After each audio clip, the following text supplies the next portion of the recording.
Good evening from 30 Rockefeller Center. I'm Chris Hayes, the top-ranking communications official at the department in charge of combating the pandemic.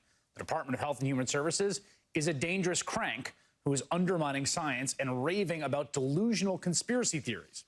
His name is Michael Cavuto. The Trump administration installed him at HHS in April, right, in the midst of this once-in-a-century pandemic, despite a history of sexism and racism and conspiracy mongering that would keep most people from getting hired just about anywhere, never mind the Trump administration.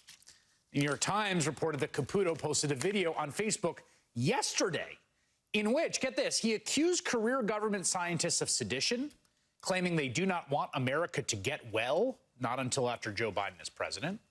Cavuto also claimed that Trump's opponents are now training for an armed insurrection after the election, telling his followers that hit squads are being trained all over this country, quote, and when Donald Trump refuses to stand down an inauguration, the shooting will begin.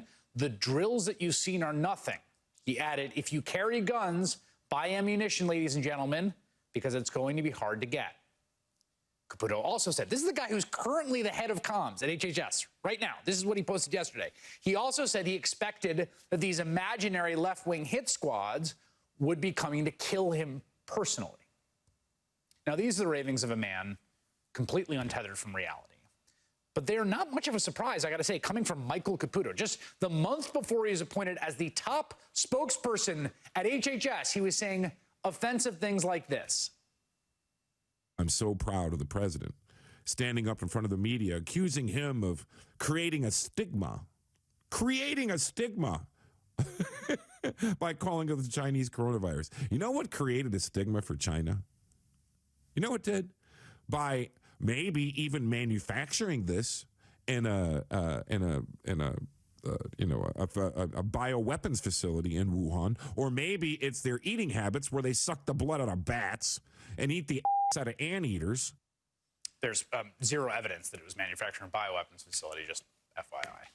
So that guy, that Michael Cavuto, the one who thinks that a left-wing hit squad's going to kill him, that there's going to be shooting, who's telling people to stock up on the ammunition, who talks about eating the ass out of anteaters, this is the man in charge of disseminating public information about the pandemic. Now, probably goes without saying, Cavuto has no background in healthcare. He's a longtime ally of, yes, you guessed it, Roger Stone. In fact, he was mentored by him. And he has long worked to boost Trump, recently authoring a book called The Ukraine Hoax. He's praised white supremacist and alt-right figures, pushed anti-Semitic conspiracy theories. And while he has now apparently purged his entire Twitter account, he's posted and deleted racist and sexist tweets, complete with crude references to oral sex, and tweets like, I would never sleep with you, dog face. Cool guy. This guy isn't just pushing this nonsense, this disgusting, paranoid, dangerous nonsense from his government perch. He is, in fact, actively working to manipulate what the CDC tells the public about the pandemic in what is arguably the single most important public health publication in the world. It's called the CDC's Morbidity and Mortality Weekly Reports, and it had, until Donald Trump, been apolitical. Think of it like an epidemiological version of the newspapers' stock charts or baseball box scores, right? Write-ups of games. It's a publication that informs scientists and public health experts about the latest data and trends in infectious diseases. Everyone reads it in the world of public health, everyone. On Friday, Politico's Dan Diamond first reported that Michael Cavuto and his team have been working to change the reports to hew closer to the president's more optimistic message. Quote, Cavuto and his team have attempted to add caveats to the CDC's findings, including an effort to retroactively change agency reports they said wrongly inflated the risks of COVID-19. Caputo's team also has tried to halt the release of some CDC reports, including delaying a report that addresses how doctors were prescribing hydroxychloroquine, the malaria drug favored by Trump, as a coronavirus treatment despite scant evidence. That's not all, though. This thing is kind of happening everywhere right now. A Trump administration appointee and advisor to Cavuto is trying to prevent Anthony Fauci from speaking about the risks that coronavirus posed to children. Meanwhile, top U.S. officials told the CDC to soften its coronavirus testing guidelines, right? I want to slow the testing down, the president said, in an apparent effort to get case numbers down. The FDA says it is willing to fast-track a vaccine before phase 3 trials end as Trump pushes for one to be released before Election Day. The Times is now reporting that officials are worried about the prospect of an unvetted vaccine and the pressure being brought to bear on the FDA. This is what is happening in America in the midst of a pandemic under Donald Trump.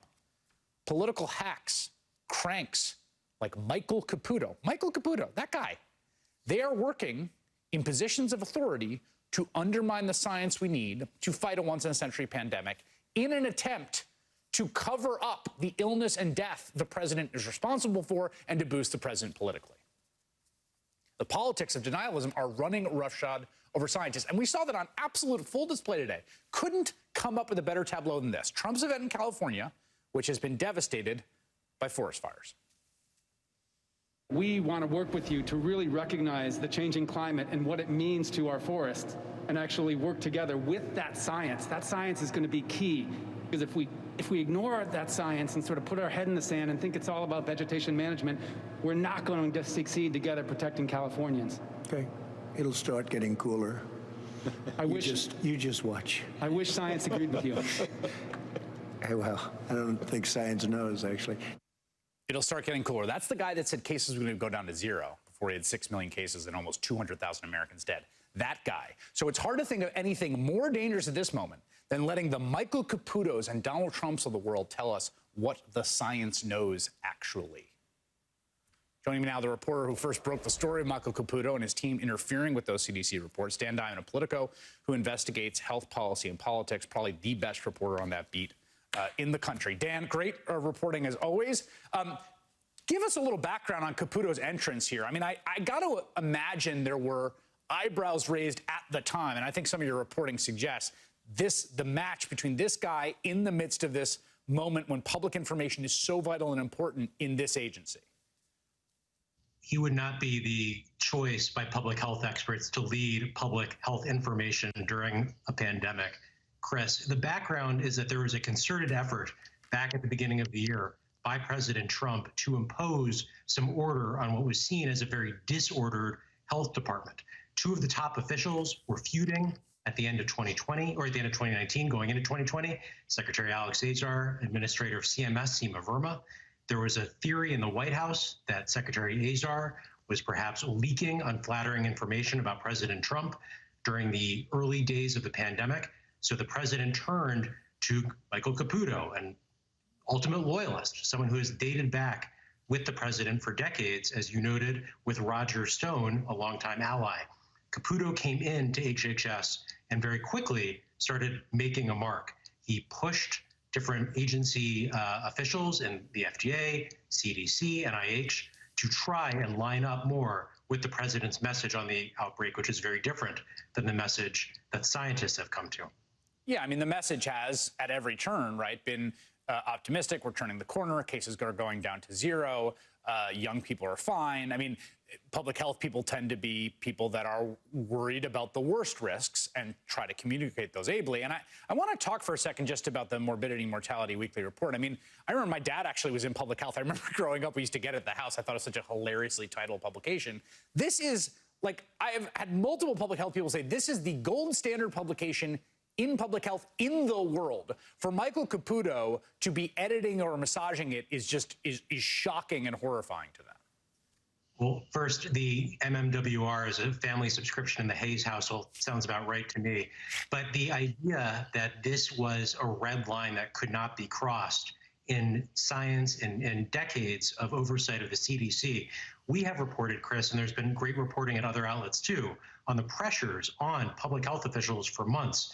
This, when I heard about MMWRs being potentially edited or the entire series being halted, that was shocking to me. And we are months into an outbreak that at times has ceased to shock reporters who have been embedded in the trenches covering this story.